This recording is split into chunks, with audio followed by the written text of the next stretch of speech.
The US government has for years threatened to ban TikTok, and it's looking like this might actually happen. This March, the House of Representatives voted overwhelmingly to pass legislation called the Protecting Americans from Foreign Adversary Controlled Applications Act. This bill, quote, prohibits distributing, maintaining, or providing internet hosting services for a foreign adversary controlled application, and cites TikTok as an example. The bill passed with an overwhelming majority, with 352 votes in favor and just 65 votes against. It is now going to go through the Senate, where it is likely going to pass. And US President Joe Biden has said he will sign the bill. Now, I should emphasize that TikTok is not a Chinese company. TikTok is based in Los Angeles, California, and also Singapore. And the CEO of TikTok is not Chinese, he's Singaporean. And he pointed out many times when he was grilled in the US Senate by Republicans like Tom Cotton, who tried to portray him as an agent of the Communist Party of China. What the US government is trying to do here with this legislation is force the owner of TikTok, the Chinese company ByteDance, to divest, to sell TikTok. And of course, the implication is that this Chinese company has to sell it to a US company, or if ByteDance refuses to do so, the US government is going to ban TikTok. Now, this might seem crazy given how extremely popular TikTok is in the US. It has 170 million users in the US, which is half of the entire population, and especially among young people in the US. It is one of the most popular apps.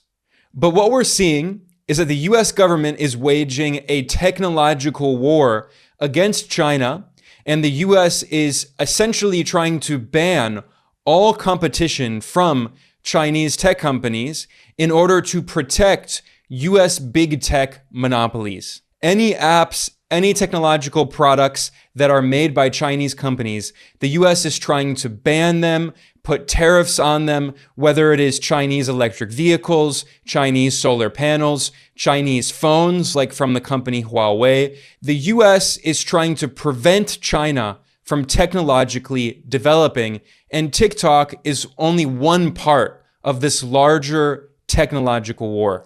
The US Commerce Secretary, Gina Raimondo, made this clear as day back in 2021. She stated, quote, "If we really want to slow down China's rate of innovation, we need to work with Europe, calling to prevent China from technologically innovating." The US Commerce Secretary has since repeated comments like this multiple times. This March 2024, she said that the US will do whatever it takes to prevent China from getting access to the most advanced technology. Whatever it takes, she said. And in a press conference, she referred to China as the greatest threat the US has ever faced. It's not a coincidence that also in March, US President Biden called for an investigation into the so-called national security risks posed by Chinese electric vehicles. The Biden White House published an official statement claiming, quote, "Chinese automakers are seeking to flood the autos market in the United States and globally, posing new threats to our national security." Now, I don't think it's a coincidence that Biden made this statement just a few weeks after the billionaire oligarch Elon Musk, the CEO of Tesla, he said publicly that we need trade barriers because Tesla cannot compete with Chinese electric vehicles. I'm reading a quote here from Elon Musk. "If there are no trade barriers established, they will pretty much demolish most other car companies in the world. They're extremely good." And the European Union is doing exactly the same thing. The European Commission announced an official investigation into Chinese electric vehicles as part of a larger anti-dumping investigation. And their complaint is that China, the government, has subsidized the creation of electric vehicles as part of its industrial policy to transition toward renewable energy and green technologies. In fact, also this March, the EU announced that it is likely going to put retroactive tariffs on Chinese EVs. And of course, this came just a few weeks after Elon Musk called for trade barriers, and that's exactly what's happening. So here we're getting at the root of the issue. The West is waging a technological war on China, and their explicitly stated goal is to prevent China from catching up technologically, from advancing, and from competing with their own corporate monopolies. And really, it's the US corporate monopolies, because Europe does not have a lot of big tech corporations. This is an attempt to save the monopolies in the US so they can continue to dominate the entire world, so there are no alternatives to US corporate domination. And furthermore, it's part of a larger geopolitical conflict in which the United States is trying to maintain its unipolar imperial control over the planet by making countries around the world dependent on its technology, on its apps, on its capital. India is a very clear example of this. India is governed by a far-right political party called the BJP, and its Prime Minister, Narendra Modi, is very anti-China and very pro-West. And for years, the US government has been trying to recruit India for its new Cold War on China, going back to the Barack Obama administration. Donald Trump did it as well, and Biden has continued working closely with India to try to contain China economically and politically. India has joined the Quadrilateral Security Dialogue, the Quad, which is an anti-China military bloc. And back in 2020, India banned 59 major Chinese apps, including TikTok. So India is really the test case here. And when US Congress members were arguing in support of banning TikTok, they cited India as an example. However, what was the result of banning TikTok in India? Well, it actually helped to solidify the control of US big tech monopolies over India, the most populous country on earth with 1.4 billion people. If you look at the market share of social media companies in India, they're all US social media companies, the top companies. Facebook, Instagram, which are both owned by Meta, YouTube, owned by Google, which is Alphabet, Twitter, Pinterest, and LinkedIn. These are all US big tech corporations. India does not have alternatives to US big tech corporations. So even calling this protectionism is a bit misleading. I mean, it is protectionist, but the real point of protectionism is you want to use trade barriers and tariffs and subsidies and such to help to develop your own local industries in the country so they can compete internationally. And finally, when they're able to compete, then you can lift some of those trade barriers and restrictions. This is what all of the Western powers did when they economically developed, as the South Korean development economist Ha Jun-chang has shown in his research, especially his book, Kicking Away the Ladder. All of the major Western countries economically developed, of course, through colonialism and slavery and war, but also through very large tariffs and protectionism, building up their local industries. But India doesn't have serious alternatives to these US big tech monopolies. And India is not protecting its own alternatives locally from the US companies. So it's not actually protectionism. It's economic war. It's technological war aimed at China.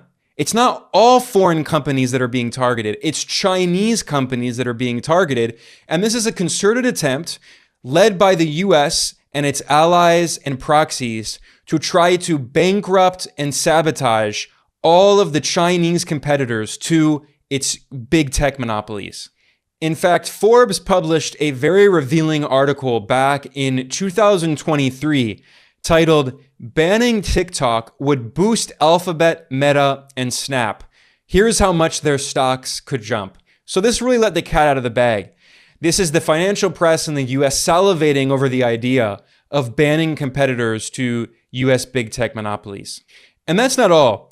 Back in 2022, the Washington Post reported that Facebook and its parent company Meta had hired dozens of PR firms across the United States to spread propaganda and disinformation to demonize TikTok, lobbying to get TikTok banned.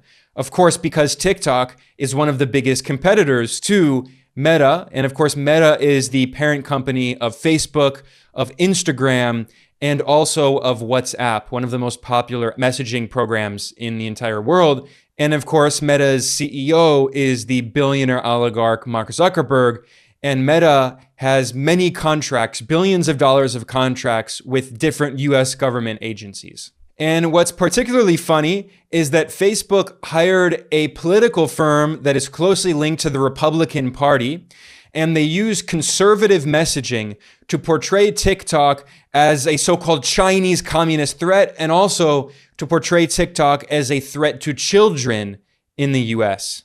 Now, it's often forgotten, but back when Trump was president in 2020, he pledged that he was going to ban TikTok. Back in August 2020, Donald Trump signed an executive order referring to TikTok as a so-called national security threat. I'm reading here from Trump's executive order.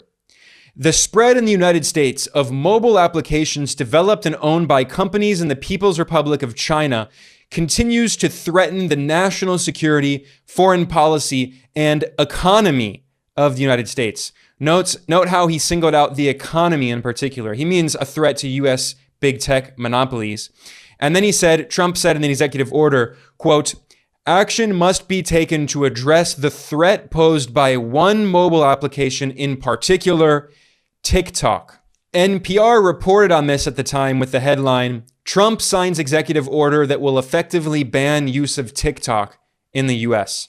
However, the reason that TikTok was not banned back in 2020 is because two different judges in US courts overturned Trump's executive order, saying that it was unconstitutional and that he could not ban TikTok. This is why it's especially hypocritical that now, in 2024, Trump has done a 180 and he claims to oppose banning TikTok. And of course, there are a variety of reasons that he's doing this. First of all, Trump is doing this because Biden is the one who's trying to ban TikTok. And Trump, with the election coming up, is trying to win support from young voters. Of course, TikTok is very popular among young people. Furthermore, Trump made this announcement that he's going to oppose the ban of TikTok after he met with a major conservative donor who is a hedge fund manager who's invested in TikTok. So it's out of the economic interests of his donors. And furthermore, Trump said that he opposes banning TikTok because it would strengthen Meta and Facebook, which he's also against. So, this is not motivated by some noble cause. The idea that it's about freedom of speech or something is nonsense, because Trump had no problem violating freedom of speech and signing an executive order trying to ban TikTok back in 2020 when he was president. So he's being extremely hypocritical and cynical. And if Biden bans TikTok, it's very likely that Trump will not reverse that order. But he's just, engaging in politics like all US politicians who are very deeply hypocritical. Now, I think it's really important to talk about that recent history, because one of the common narratives that we've been hearing recently is that the reason the US government is trying to ban TikTok is because it supposedly spreads anti-Israel propaganda, which is ridiculous. In fact, there have been studies that show that if anything, pro-Palestinian material is not promoted more than it's actually represented on the platform. The reason that there is so much pro-Palestinian material on TikTok is not because the algorithm promotes it. On the contrary, it's because most users on TikTok are young people, and young people are overwhelmingly pro-Palestinian and oppose Israeli apartheid and its war crimes against the Palestinian people and its colonialist policies. They're against colonialism and they're against racism, and they support the Palestinian people. But again, this is not simply about Israel-Palestine, because this most recent war in Gaza began back in October. But as I've showed today, for years now, the US government has been trying to find excuses to ban TikTok, and it's because of China. Now, you can say that maybe now with the war in Gaza, they have an excuse over Israel, and they can use the excuse that it's supposedly spreading anti-Israel propaganda. But the fundamental reason is that this is a U.S. economic war on China. And there are historical echoes of this. Back in the 1980s, the US government was engaged in a similar economic war against Japan. And in fact, in 1987, Republican lawmakers outside the US Capitol brought out sledgehammers and they destroyed a Toshiba stereo, a boombox from the Japanese company Toshiba. And at that time, back in 1987, the US Congress was considering very similar legislation to ban the sale of Japanese products, in particular Toshiba computers. And the Washington Post published an op-ed back in 1987 titled, "Boycott Toshiba Computers, but don't let Congress force you." And the point of the article was, let the market operate. And instead of banning it, just tell people to boycott these Japanese products. And you know what also happened that same year in 1987? Ronald Reagan, the right-wing Republican, the godfather of neoliberal economic orthodoxy and free market fundamentalism, in that year, he imposed 100% tariffs on Japanese electronics products because US tech corporations were unable to compete with Japanese companies. And can you guess what the reason for this was? It was in a dispute over semiconductors, which is exactly what is happening again today. The Biden administration has passed several different measures banning the export of advanced semiconductors to China in what is being referred to as a chip war.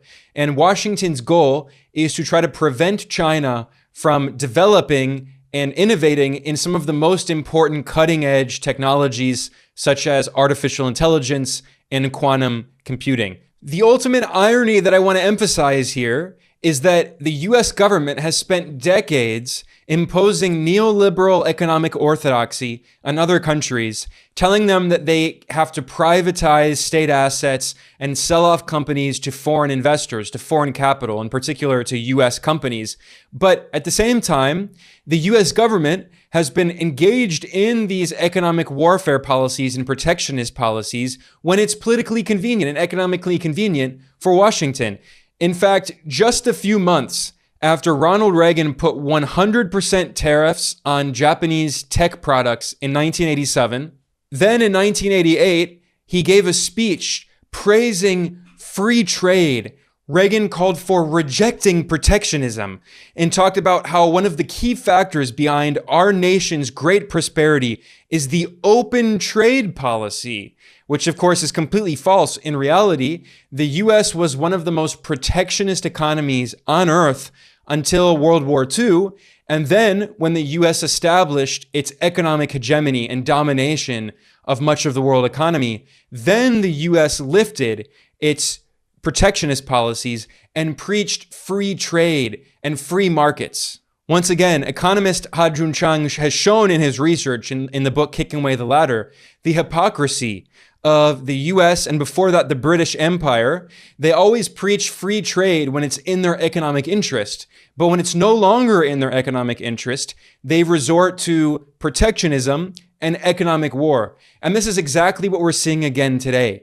The US is waging economic war on China and resorting to these protectionist policies that Washington has told the entire world to oppose. Back in the 1980s, as neoliberal economics became mainstream, that a better term is free market fundamentalism, under Ronald Reagan in the 1980s and also Margaret Thatcher in the UK, the US government imposed these policies on developing countries, formerly colonized countries, largely Latin America, and then also Asia and Africa.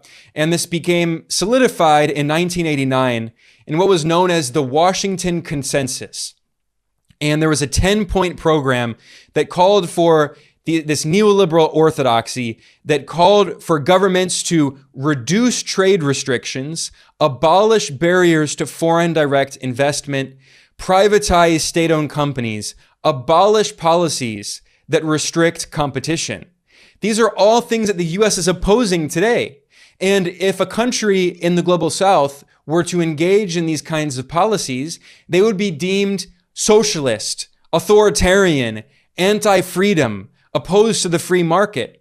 But the Western capitalist nations have no problem doing it when it's in their own economic interest. This is the deep fundamental hypocrisy of the US government, and it shows how no one actually believes in this free trade fundamentalist neoliberal doctrine. It is a political tool imposed on other countries to prevent them from developing and prevent them from actually competing with the major corporate monopolies concentrated in the global north, in the imperial core, in particular in the United States. The US does not want China to compete. It claims it doesn't want a new Cold War. In Washington, they claim they only want competition with China, but they don't want competition with China. US Commerce Secretary Gina Raimondo said that very clearly. The US is working with the EU to slow down China's innovation rate, to prevent it from competing. And as she reiterated this March, Raimondo, the US Commerce Secretary, said that Washington is doing whatever it takes to prevent China from getting access to the most advanced technology. This is the goal of the US, which is hegemony, dominance, imperialism, to prevent other countries from developing their own high-tech industries so they are dependent on the United States, on US corporate monopolies, so they can extract the wealth of countries all around the world, so they can super exploit the labor of low-paid workers around the world, so other countries can never catch up to the same level of economic development. And the plans to ban TikTok are just part of this larger tech war and economic war.